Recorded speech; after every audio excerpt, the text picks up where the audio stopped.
E amados, graça e paz, shalom, boa noite a todos, boa noite para quem vai assistir posteriormente, como o Cristiano faz, né? Bom dia, boa tarde, boa noite, né? A gente não sabe que horário você vai ver posteriormente essa aula. Hoje nós vamos passar para a próxima fase, vamos dizer assim, do livro de Josué, né? Vamos começar a falar sobre a conquista propriamente dita da terra, né?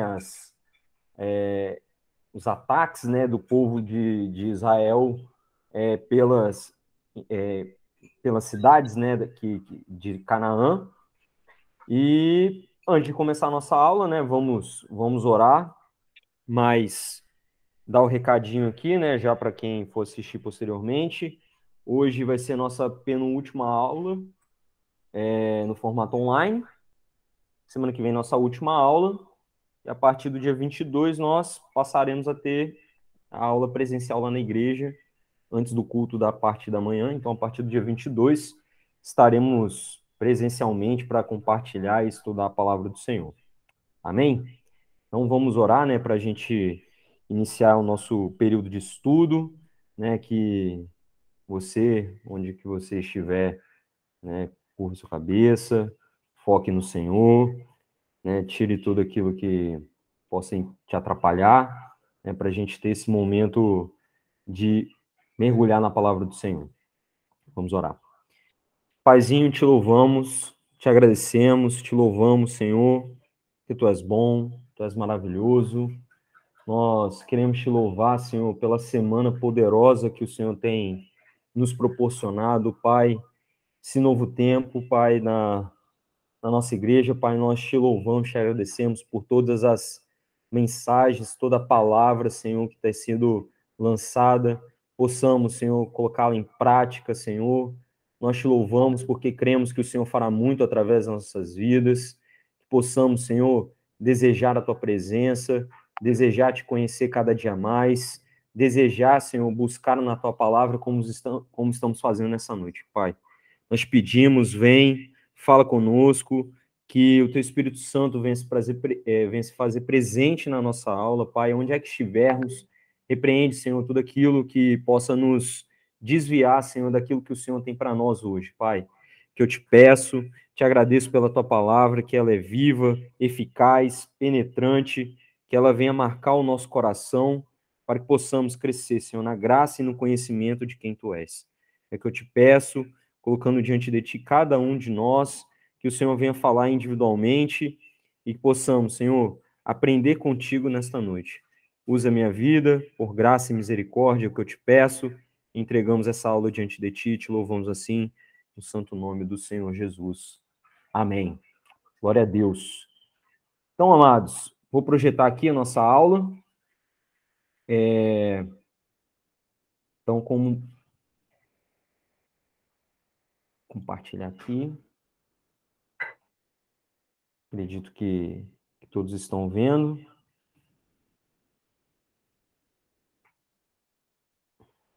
Confirma para mim, Cristiano, tá vendo o slide? Só tem que clicar no íconezinho aí para poder ficar modo exibição. Ah, sim, isso. Isso aí. Show. Top. Muito obrigado.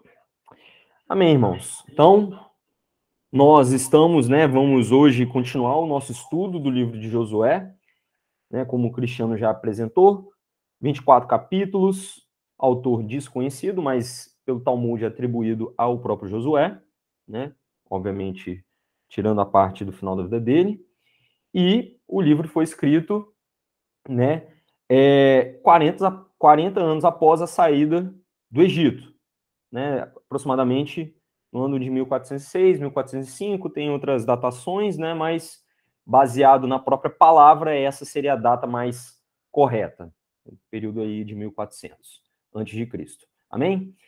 E as aulas anteriores, e já avisando, quem não assistiu às aulas anteriores, assista. As aulas estão maravilhosas, muito conhecimento, né, que o Cristiano trouxe, que o Senhor usou a vida do Cristiano para trazer para nós, e é base para a aula de hoje. Então, para você não ficar perdido, né, nós vamos falar algumas coisas, principalmente do capítulo 5, que foi a aula anterior, Então, você que não assistiu, vai no YouTube, pega o link da 7ª aula para você poder acompanhar a sequência que nós estamos trabalhando. Então, o Cristiano, na aula passada, ele foi até o capítulo 5, onde o povo estava estabelecido em Gilgal, né? Teve a restabelecimento da aliança, que nós vamos falar daqui a pouco, né? Que foi a circuncisão, né? Teve a Páscoa e Josué teve um encontro com o príncipe ou o capitão do exército do Senhor. Nós vamos falar mais um pouquinho disso, né, na aula de hoje, mas nós vamos começar, então, o início propriamente da conquista da terra, que é o capítulo 6 até o capítulo 12, né, um período que durou aproximadamente 7 a 8 anos. Então, é esse período de ação onde o povo se estabelece, conquista e derruba a idolatria, as cidades idólatras, né, aquilo que o Senhor ordenou pela mão de Josué. Amém? Então, nós temos aí o primeiro mapa. Nós temos que, do capítulo 1 ao capítulo 12, nós temos uma sequência de campanhas, vamos dizer assim, né, do exército de Israel. Então, nós temos ali Gilgal, e a partir de Gilgal, nós temos os 2 primeiros combates, que é em Jericó, a primeira cidade após Gilgal, e a cidade de Ai. Então, nós vamos dizer assim que seria essa primeira campanha, a campanha imediata, logo na entrada. Depois, nós temos a campanha do capítulo 9 até o capítulo 10, 9 e 10, nós temos o acordo, né, a aliança que Josué faz com o Gibeão, e aí os gibeonitas, eles são atacados e Josué, o povo de Israel, defende Gibeão por causa da aliança que foi feita, né? Então nós poderíamos dizer que seria uma campanha na região central da terra de Canaã. A partir daí, o povo começou a fazer os ataques na região sul de Canaã e, por fim, o povo subiu e atacou algumas cidades na região norte, ok? Então, seriam essas campanhas que ocorreram, né? Então, capítulo 6 a 8, nós temos a conquista de Jericó e de Ai. Depois, né, como eu citei, a campanha central ali, o acordo com os gibeonitas e a conquista, né, a vitória sobre os reis amorreus. Depois nós temos a campanha do sul, no finalzinho do capítulo 10, e a campanha ao norte, que é o capítulo 11, e o capítulo 12 ele faz uma listagem de tudo, né? Um sequenciamento do que aconteceu nesse período de batalhas. E aí, estou apresentando para vocês no slide todas as cidades conquistadas que são descritas no capítulo 12, na sequência, né? Isso eu tirei de uma Bíblia de estudo.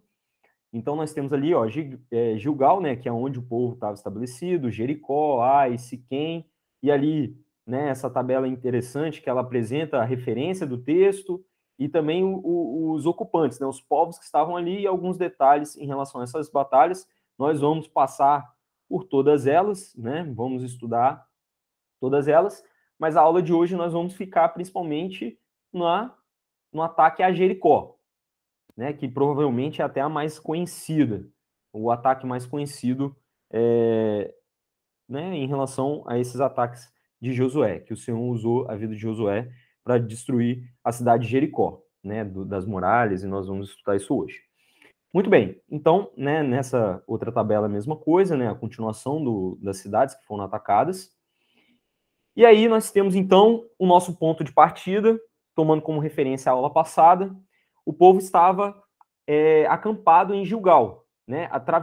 Teve a travessia do Jordão, um milagre, né, que o Senhor operou, parou as águas do Rio Jordão para que o povo passasse. Nós tivemos o memorial que foi levantado por Josué, né, das 12 pedras, e aí o povo se estabeleceu em Gilgal.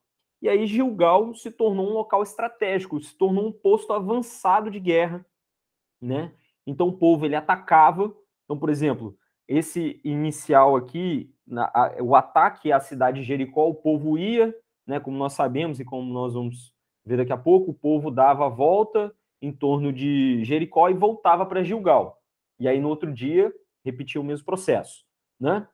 E ali em Gilgal o Senhor restabeleceu a circuncisão, né, que nós sabemos que num período do Antigo Testamento representava a aliança do povo, né, era o sinal de que uma pessoa fazia parte do povo de Deus, e nós sabemos que faz uma alusão à circuncisão do coração, que Paulo fala, né? Então lá era a circuncisão na carne, nós, como servos do Senhor Jesus Cristo, nós temos a circuncisão no coração, né? Mas a circuncisão, né, ela representa essa aliança do povo de Deus.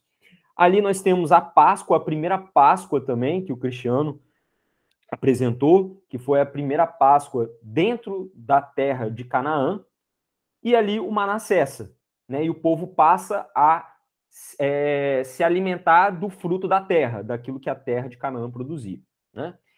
E no finalzinho do capítulo 5, nós temos uma teofania, né? O Cristiano apresentou uma cristofania, né? Ele falou, e nós vamos, eu marquei essa parte porque nós vamos ver como isso influencia diretamente nesse primeiro ataque de Jericó, esse encontro com o capitão do exército do Senhor, né? Ou o príncipe do exército do Senhor, que nós sabemos, como o Cristiano apresentou, era uma teofania, e é o próprio Cristo aparecendo ali para Josué, ok?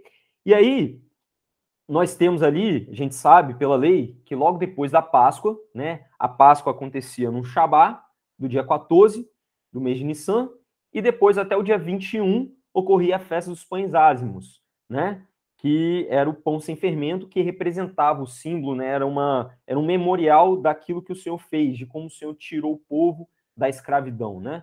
Então, nós temos esse período de festa que coincide justamente com os 7 dias de ataque à cidade, ao cerco da cidade de Jericó, ok? Então, isso não é uma coincidência, obviamente. Nós vamos estudar isso daqui a pouco, amém? Muito bem. Então, queria voltar um pouquinho para falar sobre essa cristofania no Antigo Testamento, para falar desse homem, né, desse príncipe do exército do Senhor que falou com Josué.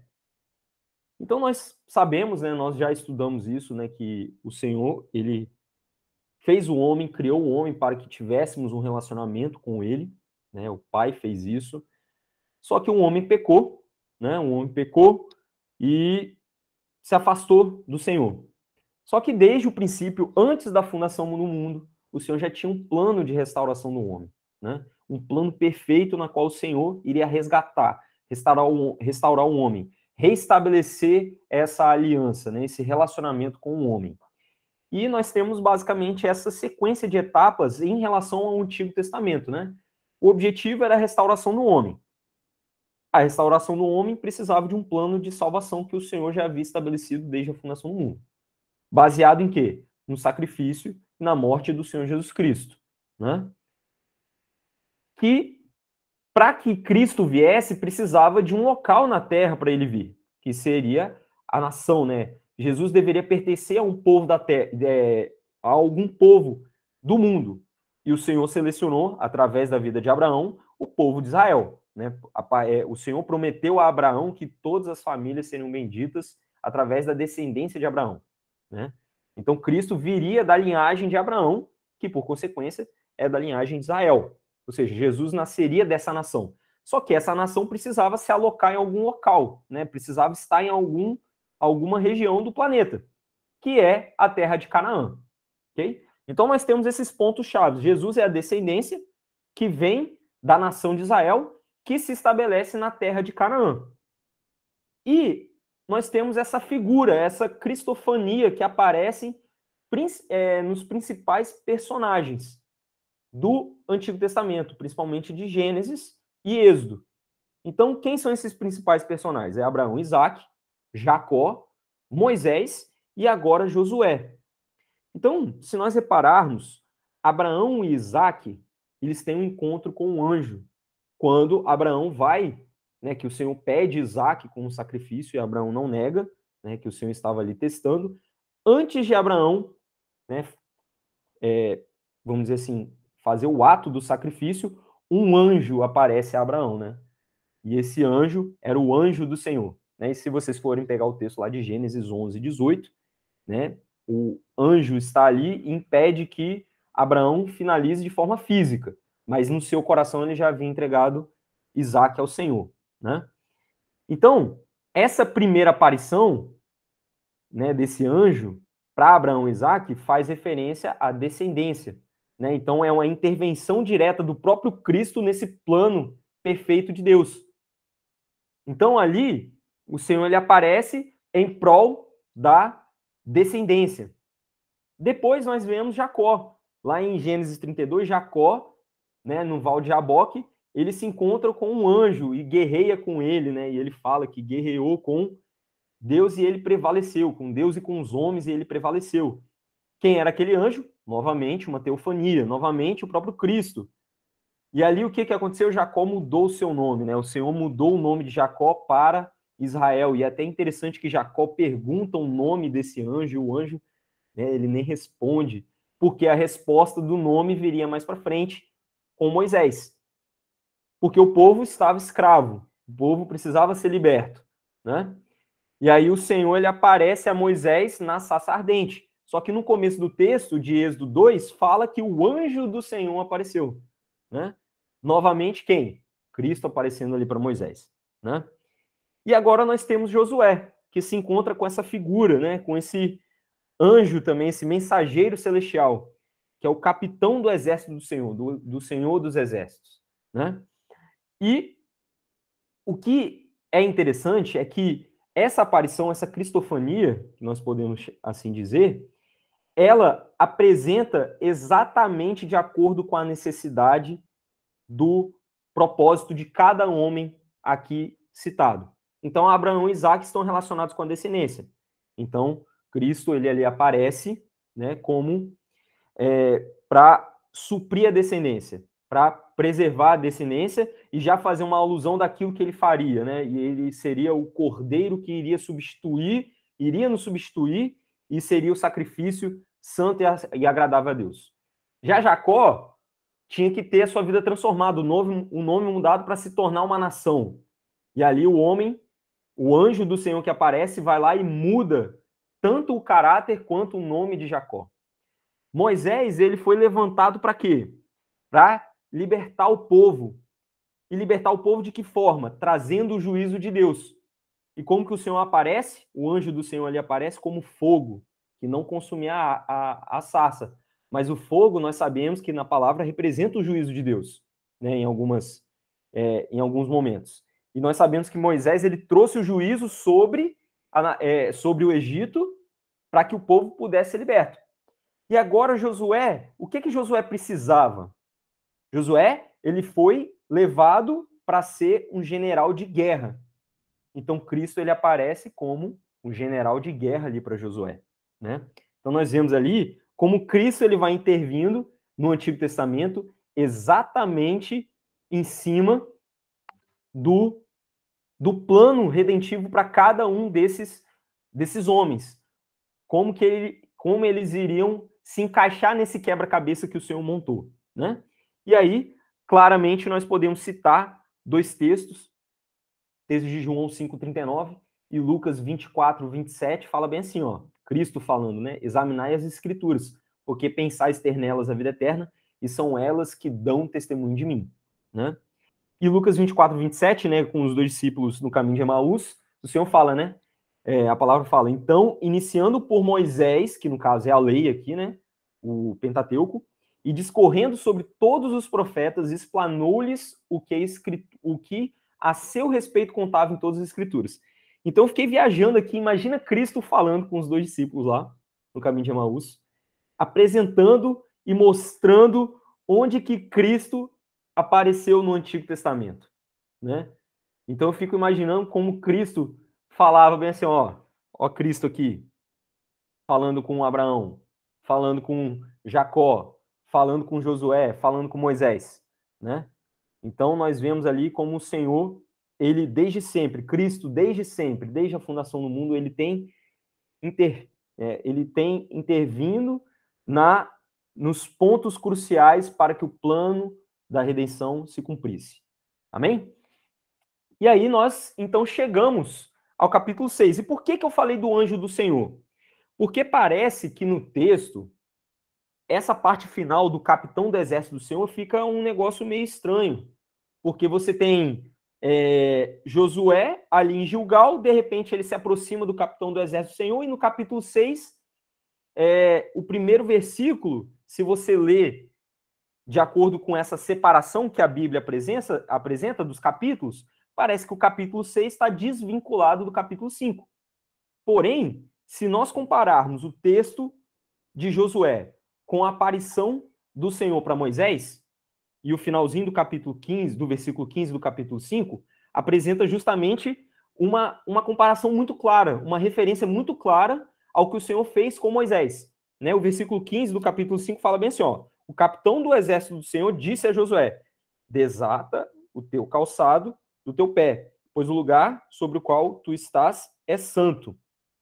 Foi exatamente a mesma frase que o anjo do Senhor falou a Moisés na sarça ardente.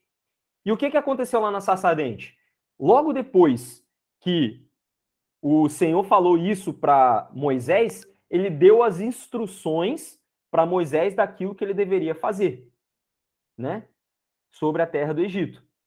Aqui é a mesma coisa. O capitão do exército do Senhor, ele veio para instruir Josué naquilo que ele deveria fazer para conquistar a terra. Então, o capítulo 6, do versículo 1 ao versículo 5, são as orientações do capitão do exército do Senhor, ou seja, do próprio Senhor falando a Josué o que ele deveria fazer. Então, a autoridade dada a Josué veio de quem? Desse capitão, que é uma patente superior, vamos dizer assim, né? Uma patente superior a Josué. E como o Senhor, ele orientou Josué naquilo que ele deveria fazer. Então, do versículo 2 ao 5, nós vemos essas instruções daquilo que Josué deveria fazer. E essa instrução foi dada por quem? Pelo capitão do exército do Senhor, que é o próprio Senhor, que é o Cristo. Amém? Depois nós vemos do versículo 6 ao versículo 16 o cerco propriamente dito, ou seja, a execução do plano, né, do caso das instruções que Deus havia dado a Josué. Do versículo 17 ao versículo 25, nós temos a destruição de Jericó e Raabe sendo salva, né? E Raabe é uma figura importante, né, que também Cristiano apresentou, né, sobre ela no momento que ela apareceu, que ela protegeu, ela escondeu os dois espias, né, que vieram espionar a terra de Jericó, a cidade de Jericó. Então ela, né, protegeu, e uma das aulas foi justamente sobre isso. E no finalzinho, Josué ele amaldiçoa Jericó. Amém? Então essa é a estrutura de Josué capítulo 6. Então vamos ler, né? Vamos ler devagar, vamos ler o versículo 1 ao versículo 5. Lembrando, né, que são as orientações do capitão do exército do Senhor. Fala bem assim, ó, a partir do versículo 1. Então Jericó, os portões de Jericó estavam muito bem trancados, a fim de que os israelitas não pudessem invadir a cidade. Ninguém podia entrar nem sair da fortaleza. Então Yahvé falou a Josué: vê, entrego nas tuas mãos Jericó, seu rei e seus homens de guerra.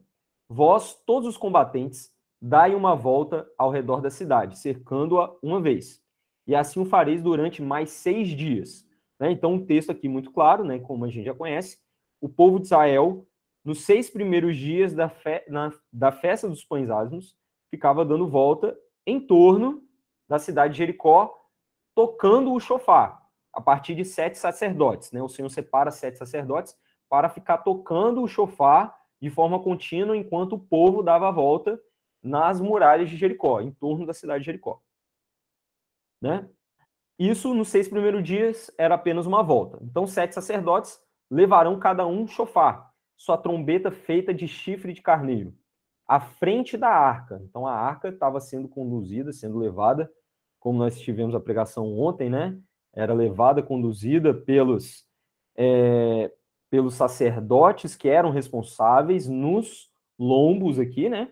E na frente deles tinham os sacerdotes tocando o chofar. E aí, no 7º dia, marcharam todos 7 vezes ao redor da cidade. E os sacerdotes tocaram as trombetas. Então, quando as trombetas soarem, um longo toque, todo o povo bradará um forte grito de guerra. E as muralhas da cidade ruirão e o povo atacará. cada um do seu lugar onde estiver posicionado. Amém? Então, o que nós vemos aqui? O que nós podemos entender? Primeiramente, né, que o Senhor ele fala para o povo, fala para Josué, que a vitória já era certa, a vitória já estava decretada. Né? O Senhor já havia entregado Jericó nas mãos de Josué e nas mãos do povo de Israel. E trazendo para nós hoje, nós temos a vitória já está decretada, nós temos a vitória certa, porque lá em Romanos 8:31, Paulo fala, né? A que conclusão, pois, chegamos diante desses fatos? Se Deus é por nós, quem será contra nós? Sabemos que todas as coisas cooperam para o bem daqueles que amam a Deus. Amém? Então lembra que é condicional. Aqueles que amam ao Senhor, tudo concorre para o bem. Pode ser que carnalmente pareça uma derrota, mas às vezes é uma vitória no mundo espiritual. Então nós temos a convicção e a certeza que nós já vencemos em Cristo, porque Cristo já venceu todas as coisas. Né? Cristo venceu. Né? Tendes bom ânimo, né? Eu venci o mundo. Né? Então nós estamos enxertados em Cristo, nós já vencemos. A vitória já é certa. Apocalipse descreve a vitória dos santos, né? A salvação garantida, a vida eterna garantida em Cristo Jesus. Amém? Então, da mesma forma, é o mesmo Deus. O Deus já havia garantido a vitória para o povo de Israel. Né? Então, para nós é a mesma situação. Nós que estamos em Cristo, a vitória já está decretada. Basta que nós tomemos posse, né? E, como diz o texto, né? Buscar nas regiões celestiais. Né? E aí nós vemos ali, no texto que nós lemos anteriormente, o número 7 aparecendo muitas vezes, né? Nós vemos 7 dias, no 7º dia, 7 voltas, 7 sacerdotes com 7 trombetas. E aí nós sabemos que 7, ele representa o quê? A atuação e a perfeição de Deus. Toda vez que na palavra fala, né, cita o número 7, cita justamente a intervenção divina, e essa intervenção ela é de forma plena, completa, perfeita, porque o nosso Deus é perfeito. Então, quando Deus cria na criação, lá em Gênesis, né, são 7 dias. No juízo, lá em Apocalipse, o número 7 aparece toda hora. São 7 igrejas, 7 trombetas, 7 selos, né, 7 taças, 7 figuras, né, 7 personagens. Então, o 7 ele representa essa atuação perfeita do Senhor. Né? E os 7 dias também mostram os 7 dias da festa dos pães ázimos, como eu já citei anteriormente. Ok? E aí, lembrando, né, que os pães ázimos são os pães sem fermento, e o pão sem fermento representa, o fermento, né, representa o pecado, então o pão sem o fermento é o pão sem o pecado. Ok? Nós vamos falar mais daqui a pouco sobre essa parte. E nós vimos também que a Arca da Aliança estava durante o período do cerco, ou seja, mostrando, lembrando que a Arca da Aliança representa a presença do próprio Deus no meio do seu povo. Ok? Então, nós vemos ali que a presença do Senhor estava junto com o povo durante o ataque, durante o cerco a Jericó, garantindo assim a vitória decretada para o povo de Israel, porque o Senhor se fazia presente ali e o povo de Israel estava seguindo as orientações do Senhor. Né? Nós vimos ali também que, né, continuando o texto, vou voltar aqui no versículo 9, Josué 5, versículo 9, fala bem assim, ó, então Yahvé falou a José, hoje removi de sobre vós a humilhação sofrida no Egito. Por esse motivo, o lugar ficou conhecido até hoje como Gilgal, monumento de pedras. Por que eu estou falando isso? Então lembra, nós estamos falando sobre a festa dos pães ázimos, né, que é posterior à festa da Páscoa. Né? E por que isso é tão importante? Porque olha só, lembra que o povo de Israel ele foi liberto da terra do Egito justamente nesse período. Né? Houve a Páscoa, né, a passagem, Pessa, e o povo saiu, né, e comemorou a festa dos pães ázimos já fora da terra do Egito. E aí o Senhor estabelece essa festa com qual objetivo? E aí o Deuteronômio 16:3 fala, né? Não comerás pão levedado, feito com fermento, mas durante os 7 dias de celebração comerás tua oferta com matzah, asmo, né? Que são os pães ázimos. O pão sem levedo, não fermentado. O pão que faz recordar a aflição, pois foi às pressas que deixaste a terra do Egito, a fim de que todos os dias da tua vida te lembres da época em que abandonaste o Egito. Então, olha só, esse período na qual o povo está ali cercando Jericó era o período do memorial daquilo que o Senhor havia feito, abandonou o Egito. Então, aqui o Senhor ele está, de forma definitiva, mostrando que a humilhação do Egito foi completamente retirada quando eles comeram a Páscoa, e que agora eles vão relembrar não mais da época do Egito, eles vão lembrar dessa época da conquista. Né? Eles vão, podemos dizer que a bênção sobrepujou ao período de humilhação. Né? Então, eles vão lembrar, obviamente, né, o Senhor fala que eles têm que lembrar da terra do Egito, mas principalmente o quê? Que eles saíram da terra do Egito. E no mesmo período, eles entraram pela primeira vez na terra de Canaã e conquistaram a primeira cidade.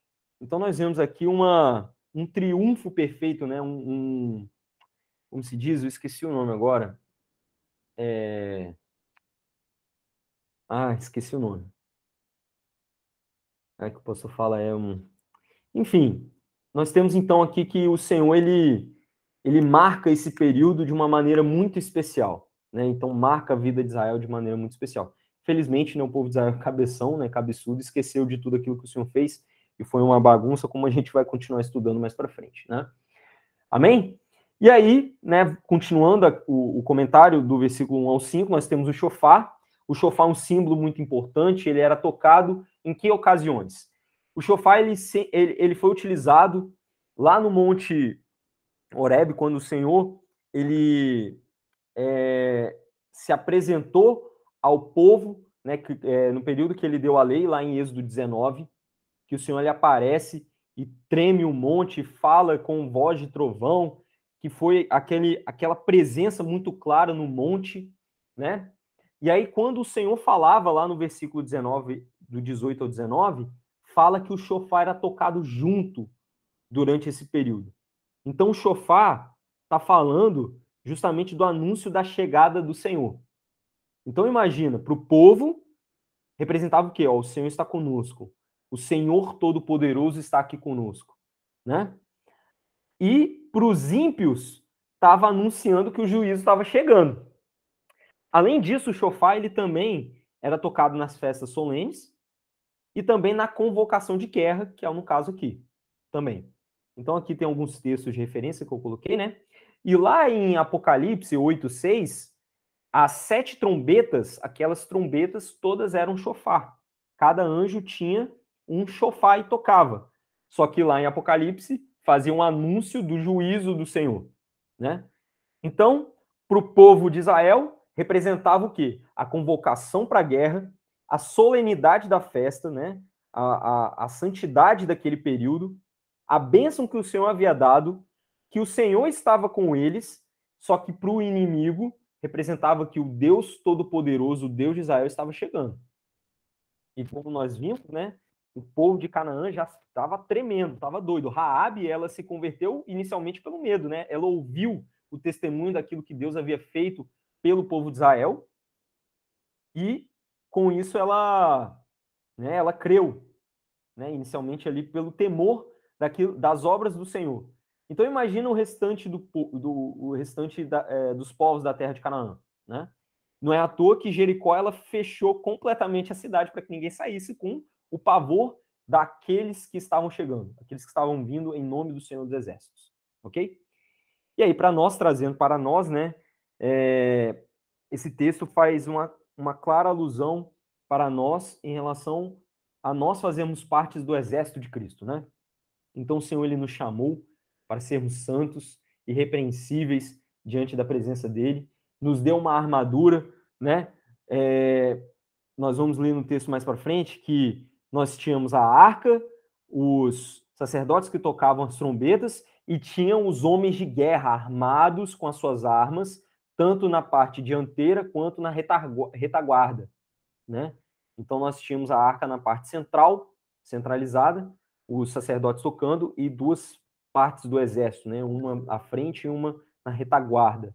Todos eles armados. Então nós estamos armados, né? Armados com a armadura de Deus, né, para combater nas regiões celestiais, né? No nosso caso, a guerra não é contra carne e sangue, né? Mas contra principados e potestades.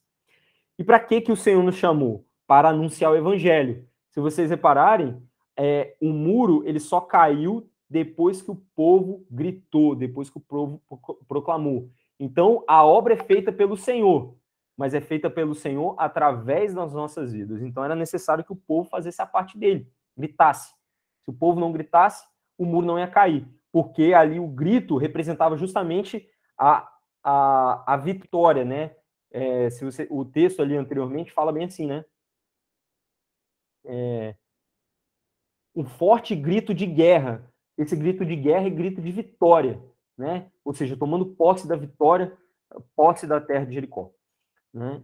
E o Senhor nos chama para combater o bom combate, né? Como Paulo descreve muito bem em 2 Timóteo 4, 7.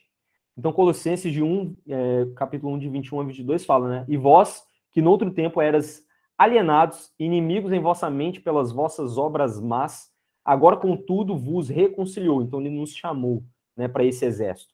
No corpo da sua carne, pela morte, para vos apresentar santos, irrepreensíveis e inculpáveis diante de seus olhos. Lembrando que no período da Páscoa, né, e da festa dos pães asmos, o pecado, o fermento, que é símbolo do pecado, deveria ser completamente retirado. Então, o nosso pecado ele foi retirado por Cristo e nós fomos separados por ele para andarmos em santidade, santos, irrepreensíveis e inculpáveis diante dele, né? E Mateus 16, 18 fala que, né, as portas do inferno não prevalecerão contra nós. Então, nós fazemos parte de um exército que a vitória já é certa e que nada poderá nos separar do seu amor e que nada poderá impedir o avanço da igreja. Amém? Então, devemos tomar posse e sabermos quem somos em Cristo, sabermos que tudo isso está falando para as nossas vidas, né? Que em Cristo nós vencemos e que em Cristo nós avançamos como corpo, como igreja, para que o nome dele seja exaltado e para que o reino avance nessa terra. Amém? E aí uma representação, né, do chofar, os chifres de carneiro e o povo gritando, né, uma representação, e o muro de Jericó, as muralhas de Jericó caindo, né? Foi o que aconteceu naquele período. E aí, como que ocorreu esse ataque, propriamente dito, né? A descrição está a partir do versículo 11 ao versículo 14, que fala bem assim, ó. Assim a arca do Senhor rodeou a cidade, indo em seu redor uma vez. Então, aqui é a descrição dos 6 primeiros dias, né? E eles vieram ao acampamento e se alojaram no acampamento. Então, lembra, eles davam a volta, eles saíam de Gilgal, davam a volta e retornavam para o acampamento. E Josué se levantou de manhã cedo e os sacerdotes tomaram a arca do Senhor. E 7 sacerdotes, portanto, 7 trombetas de chifres de carneiro diante da arca do Senhor, seguiam continuamente e sopravam as trombetas. E os homens armados seguiam diante deles, mas a retaguarda vinha após a arca do Senhor. Os sacerdotes iam à frente soprando as trombetas. E no segundo dia eles rodearam a cidade uma vez e retornaram ao acampamento. Assim fizeram por 6 dias.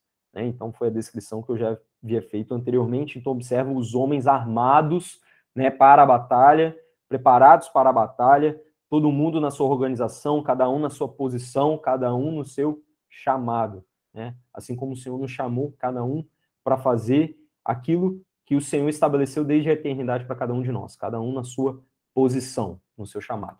Amém? E aí nós temos, no versículo 15 ao versículo 16, descreve o último dia, que o povo dá 7 voltas, né? E sucedeu o quê? No 7º dia, eles se levantaram cedo ao raiar do dia e rodearam a cidade da mesma forma, 7 vezes. Só naquele dia eles rodearam a cidade 7 vezes e sucedeu o quê? Na 7ª vez, quando os sacerdotes sopraram as trombetas, Josué disse ao povo, gritai, pois o Senhor vos entregou a cidade. E do versículo 20 ao 21, mostra o povo, né? A continuação, porque do versículo 17 ao versículo 19 faz uma citação que nós vamos falar daqui a pouco, mas a continuação do 15 e o 16 é o 20 e o 21, cronologicamente falando, né? Então, assim, o povo gritou quando os sacerdotes sopraram as trombetas. E sucedeu o quê? Quando o povo ouviu o som da trombeta, o povo gritou com um grande brado e o muro caiu completamente, de forma que o povo subiu para a cidade, cada homem direto à sua frente, e tomaram a cidade, e tudo que estava na cidade. Eles destruíram por completo a fio da espada, tanto homem como mulher, jovem e velho, boi, ovelha e jumento. Então, observem aqui que o Senhor está trazendo juízo ao povo de Jericó, né, ao povo da terra de Canaã, assim como ele havia prometido, né, havia falado para Abraão, lá em Gênesis 15, que mais para frente nós vamos falar, principalmente quando nós falarmos sobre os amorreus, né? Mas lembrar aqui que o Senhor estava trazendo juízo e estava purificando a terra, né, para retirar toda a idolatria, para que o povo pudesse se estabelecer, e que, infelizmente, né, eles não cumpriram, então, provavelmente, parte da idolatria, parte do sincretismo religioso, é justamente porque o povo não fez por completo, assim como Saul desobedeceu ao Senhor, né, e não matou por completo, né, é o texto que o pastor pregou ontem também. Enfim, né, isso é para mais para frente, para as próximas pregações. Amém? Muito bem. E aí nós temos então a queda de Jericó, dos muros de Jericó. E aí qual que era o tamanho mais ou menos, né, dessas muralhas? Hoje em dia nós temos o assentamento, se conhece a região, a cidade propriamente dita, obviamente completamente destruída, mas nós temos o local de Jericó, né? E aí tem uma fotinha de uma coluna da cidade que foi destruída, né? Na cidade de Jericó, em arqueologia, normalmente aparecem um assentamento em cima do outro, porque, né, uma cidade tinha muita guerra naquela época, então a cidade era destruída, depois reconstruíam em cima.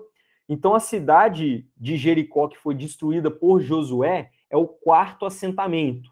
Então fala que é a cidade de Jericó 4, né? Então aí tem uns negócios sobre datação que a gente não vai entrar nisso. Mas enfim, então nós temos que a última camada, que é esse cidade de Jericó 4, nós temos que a muralha seria essa descrição que eu peguei de uma Bíblia de estudo arqueológico, fala bem assim, ó, Seutel, que é um muro composto de restos de sucessivos assentamentos, estava rodeado por um aterro estabilizado por um muro de pedra de 4,6 metros. Então nós tínhamos um muro e o muro tinha um buraco, vamos dizer assim, né? Que é esse aterro. E nós tínhamos esse muro de 4,6 metros de pedra. Então imagina quão grande era esse muro. Sobre o muro de retenção, então tinha um segundo muro, havia outro muro, feito de tijolos de barro, medindo cerca de 1,8 metros de espessura e 3 ou 4 vezes mais alto do que o muro anterior. E era provavelmente nesse muro de retenção que as casas ficavam. Então, provavelmente a casa de Raabe, ela ficava anexada, né, encostada nesse segundo muro, ok? Que era onde os espias se encontraram posteriormente com ela. Então, foi esse muro, né, essa muralha que o Senhor destruiu através do povo de Israel, como nós lemos.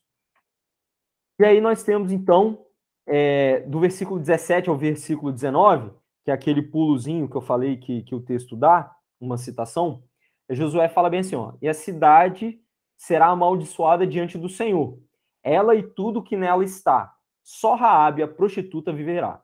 Então, o texto aqui, esse texto de capítulo 6, as duas figuras principais são Jericó, né, a Jericó sendo destruída, a palavra Jericó aparece 102 vezes, só que as palavras relacionadas a Raabe aparecem 86 vezes, ou seja, o texto dá muita ênfase a Raabe também. Aquilo que, como que o Senhor salvou, né, preservou a vida dela por aquilo que ela havia feito.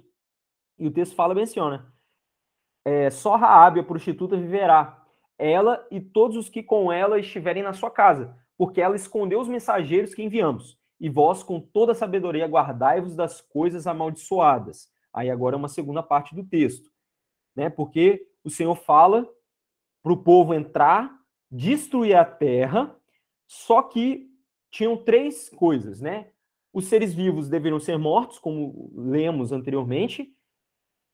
Os metais preciosos eles não poderiam ser queimados, não daria para queimá-los. Então, todos os metais deveriam ser oferecidos e consagrados ao tesouro do Senhor. E tudo aqui, todo o restante deveria ser queimado. Então, o Senhor, ele dá uma orientação, que é essa segunda parte. Vós, com toda sabedoria, guardai-vos das coisas amaldiçoadas, para que não vos torneis amaldiçoados a vós. Por quê? Porque os metais aqui normalmente eram, né, os metais preciosos eram utilizados nas coisas relacionadas aos cultos, né, às entidades. Então, aquilo ali deveria ser pego, levado e consagrado ao tesouro do Senhor. E o povo não poderia pegar aquilo ali, justamente porque eram coisas amaldiçoadas, malditas, né, coisas envolvidas com idolatria. Ao tomarem alguma coisa maldita e ao fazerem com que o acampamento de Israel se torne maldito e o perturbe. Mas toda a prata e ouro e vasos de bronze e ferro são consagrados ao Senhor. Eles virão para o tesouro do Senhor. Então seria o despojo de guerra aqui, né? Então, né, como nós falamos, o Senhor está trazendo juízo sobre Jericó. Jericó é amaldiçoada, como nós lemos no texto anteriormente, e a maldição propriamente dita é no versículo 26, que nós vamos ler daqui a pouco. Todos os seres vivos deveriam ser mortos, como eu falei, né? Com exceção de Raabe. Bens de valor, né? Deveriam ser consagrados ao Senhor, os metais que nós falamos ali, e todo o restante deveria ser queimado. Não deveria sobrar nada, né? Deveria ser completamente destruído. E nós vemos ali que o Senhor, ele chama a atenção do povo, né? Dá um alerta ao povo. E nós somos os guerreiros do Senhor, né? Nós estamos na batalha continuamente, né, na batalha espiritual, e o Senhor deixa muito bem claro, né, nós devemos estar em constante vigilância. Quem está de pé, cuide-se para que não caia. E o Senhor, lá em Marcos 14:38, fala, né, vigiai e orai para não cairdes em tentação, pois de um lado o espírito está pronto, mas por outro a carne é fraca. Devemos viver em espírito, porque o espírito é forte, o espírito está preparado. Se nós não vigiarmos e orarmos, vamos viver segundo a carne, e aí vamos fraquejar e vamos cair. Amém? Então devemos estar em constante vigilância, assim como o Senhor havia orientado para o povo de Israel. E finalizando, né, nós temos ali Josué, Juízes, capítulo 6, versículo 26, fala daquela maldição, a maldição que o Senhor trouxe sobre a cidade de Jericó. Fala bem assim, ó, e Josué os adjurou naquele tempo, dizendo: maldito seja diante do Senhor o homem que levantar e edificar essa cidade de Jericó.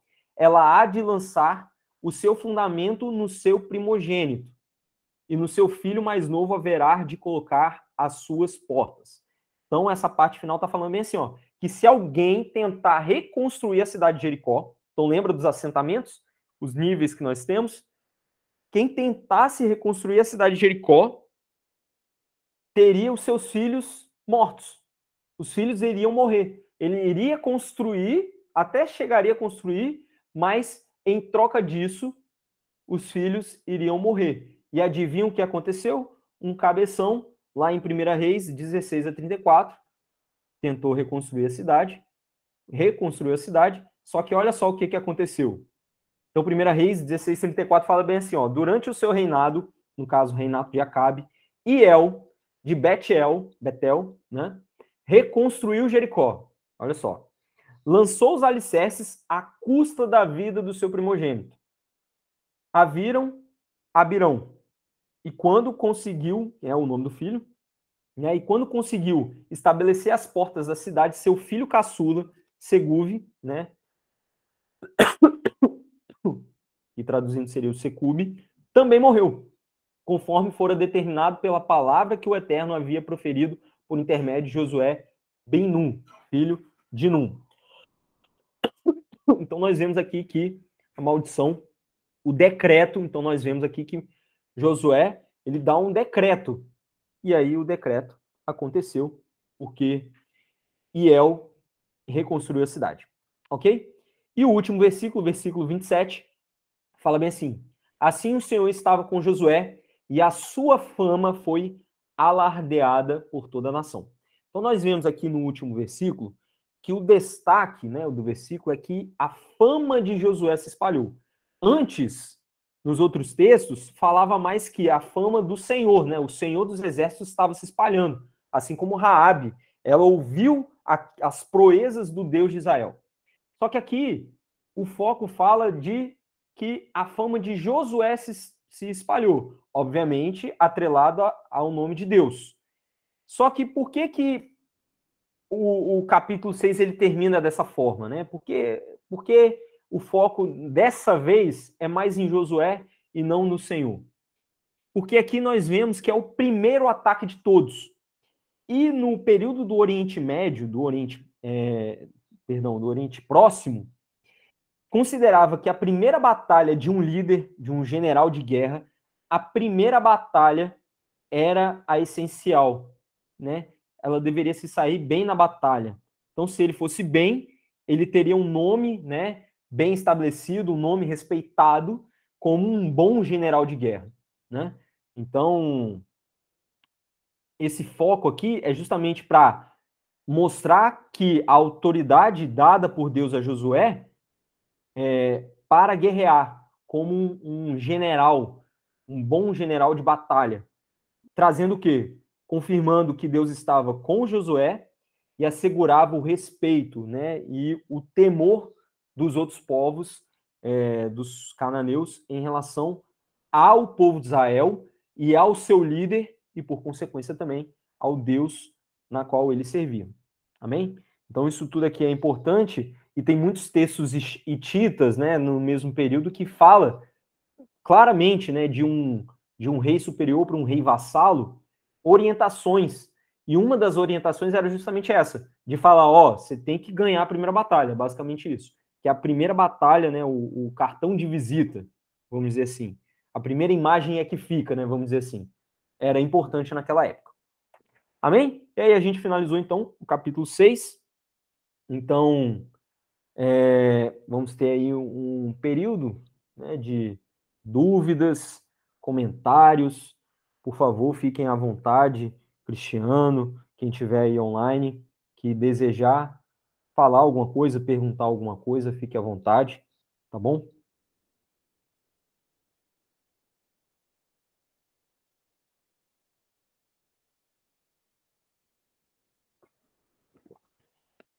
Ei, Renato, Opa, glória pode a falar. Deus, muito boa aula.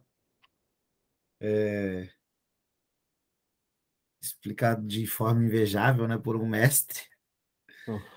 E assim, e, e, e só um detalhe interessante, né, sobre a cristofania, né, Sim, sobre a apresentação de Cristo para Josué, é que ela se repetiu de forma bem semelhante com Jacó e com Moisés, né?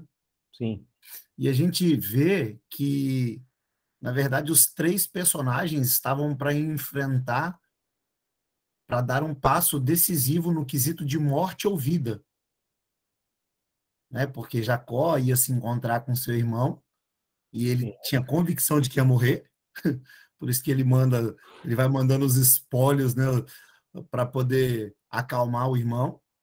E Moisés tinha convicção de que se voltasse para o Egito ia morrer também. verdade. Mas, na verdade, a diferença do encontro com Josué é que Josué já conhecia o lugar da presença, né? E aí a Sim, gente vê que a postura de Josué é totalmente diferente diante do homem. No isso é entanto, verdade. ele é o único que ele não lutava contra o propósito. Pelo contrário, ele queria o propósito, ele buscava o propósito. Perfeito. Não, entendi. Porque Jacó e Moisés tinha sido mais ou menos o primeiro encontro, né? Então eles estavam, como você descreveu, eles estavam com medo, né? Não sabiam nada do seu propósito. Já Josué não. Ele já vem de um histórico de estar na presença, né? E é até interessante a conversa dos dois, né? Que ele questiona, né? No outro lá, eles meio que rejeitaram, ficavam com É isso, medo. eles não queriam, né? Eles não Eles queriam. não queriam. Aqui não, o Josué ele falou, é curioso. Vem Ele cá, quer, ele quer saber, né? ele quer saber, vem cá, se é por nós ou contra nós? Ele provavelmente estava até preparado, né? Porque ele, como homem de guerra, acostumado com a presença do Senhor, né? Ele vê o cara lá, não, ele viu? Bom, esse cara de guerra aí, preciso saber, né? E ele não foi com medo, não foi com temor, né? E sabendo quem ele era e sabendo o propósito que o Senhor havia com ele, tinha para ele. É engraçado, né, que com o primeiro, Deus muda a natureza, né? Muda o nome. Com o segundo, Deus dá um propósito. E com o terceiro, Deus entrega a promessa. É isso aí. É muito doido. Muito massa. Não, Progressivo, né? Progressivo. A gente vê que o relacionamento de Deus com os homens é progressivo. Sim, progressivo é aquilo. E eu quis pegar justamente essa sequência que você falou, que mostra Cristo intervindo justamente nessas sequências, nos pontos cruciais, para cada ponto importante para que ele mesmo viesse no futuro, né? Glória a Deus. Ficou muito massa a aula. Muito massa, glória a Deus. Então, a minha digníssima fez uma pergunta boa, né? Ó, por que foi necessário o grito do povo e não algum outro ato para derrubar os muros? Bom, eu acredito aqui que seja literalmente um ato profético, né? De tomar posse da terra, porque ali, como era um ataque de guerra, né? O Senhor pede para o povo gritar como um ato profético de posse, de vitória, um grito de guerra de vitória. Então, tomar posse daquilo que o Senhor havia dado, né? E outro ato não faria muito sentido em relação a isso, né? Vamos dizer assim, não teríamos um ato diferente em relação a tomada da vitória, né? Receber a vitória. Outro ponto que pode ser interessante, se a gente entender que o shofar representa a invocação do Senhor, e que a gente poderia dizer que é a proclamação do Senhor, então o shofar, os 7 shofares, né? Não sei como se fala. As 7 trombetas, né? Olha só, as 7 trombetas que representam a atuação de Deus, na frente do quê? Da arca. Então você tem a arca do Senhor, que é a presença, e nós temos 7, que representa essa perfeição do Pai, sendo tocada. Representando o quê? Que seria o grito de Deus, vamos dizer assim. É o grito do Senhor através do shofar, através dos sacerdotes, porque você tem a arca, que é a presença do Senhor, e à frente o shofar tocando. Então seria o grito do Senhor junto com o grito do povo. E o muro caiu. Porque aquilo, o Senhor ele podia simplesmente tremer tudo. Só que o lindo é isso, o Senhor nos chama para fazer parte do plano. O Senhor nos chama, ele quer que nós sejamos usados por Ele. Mas é Ele que faz tudo, né? Como Paulo fala, né? Apolo regou, Paulo plantou e Apolo regou. Paulo plantou, Apolo regou, mas quem dá o crescimento é Deus. Mas o Senhor ele nos chama, por isso que Ele tem um chamado para nós fazermos parte desse plano de redenção maravilhoso. Então ali o Senhor ele chama o povo para fazer parte da vitória, mesmo sabendo que foi Deus que deu a vitória, mas o povo estava junto. Mas aí você imagina isso, essa cena, a arca representando a presença e 7 chofares, 7 trombetas tocando, né? E lá na igreja tem um chofar que é tocado. Imagina 7. E normalmente o lá da igreja é pequeno. Lá eles tinham um gigantesco, né? Então imagina o som disso, que doideira, e o povo gritando junto. Cara, como é que não faz um filme bom disso? E, Renato, Pode falar. sobre isso aí também, compartilho de um entendimento que a vocalização é a expressão da fé. A palavra fala que se nós tivermos fé e ordenarmos ao monte, então, seja, a partir da palavra do Senhor, tudo foi criado. Então, existe a vocalização para todas as coisas, para todos os feitos. E o povo não tinha como derrubar as muralhas, mas a ordem que veio da parte de Deus era que o povo gritasse. Então, quando o povo grita, quando o povo vocaliza a sua fé, a gente tem aquilo que a gente conhece como um avivamento, que é uma vocalização da terra e uma resposta do céu.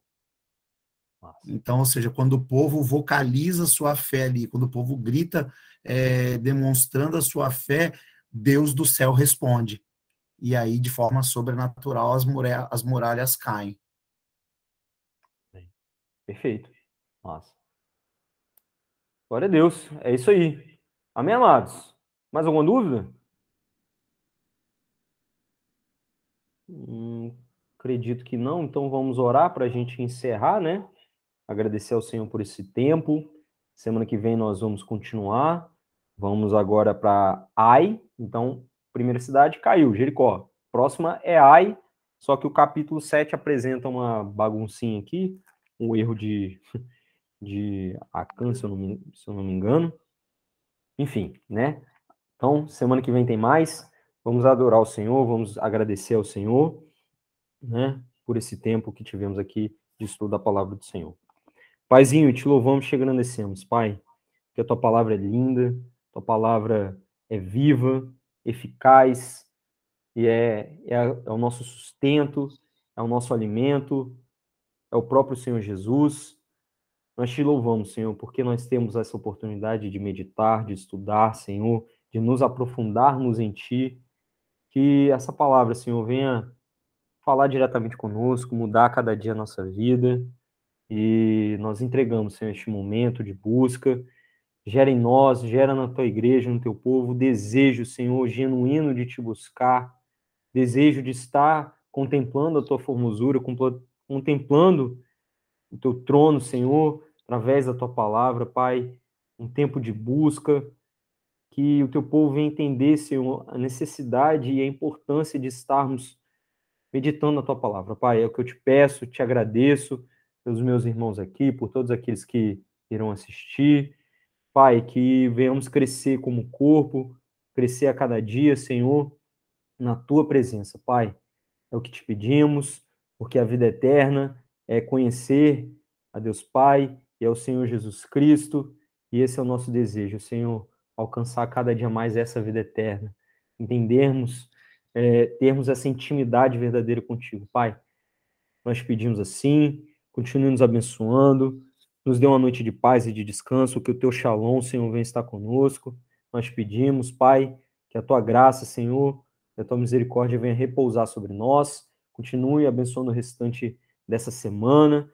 Abençoa, Senhor, desde já tudo que o Senhor irá fazer ainda nesse período de festa, de comemoração. Estamos celebrando tudo aquilo que o Senhor fez, mas levantar uma bandeira, Senhor, crendo também naquilo que o Senhor fará nos próximos anos. Pai, teu nome venha ser visto exaltado no meio do teu corpo. É o que te pedimos, te louvamos, engrandecemos, assim no nome santo do Senhor Jesus. Amém. Amém, amados. Glória a Deus. Deus abençoe. Vamos desligar aqui. Semana que vem a gente está de volta.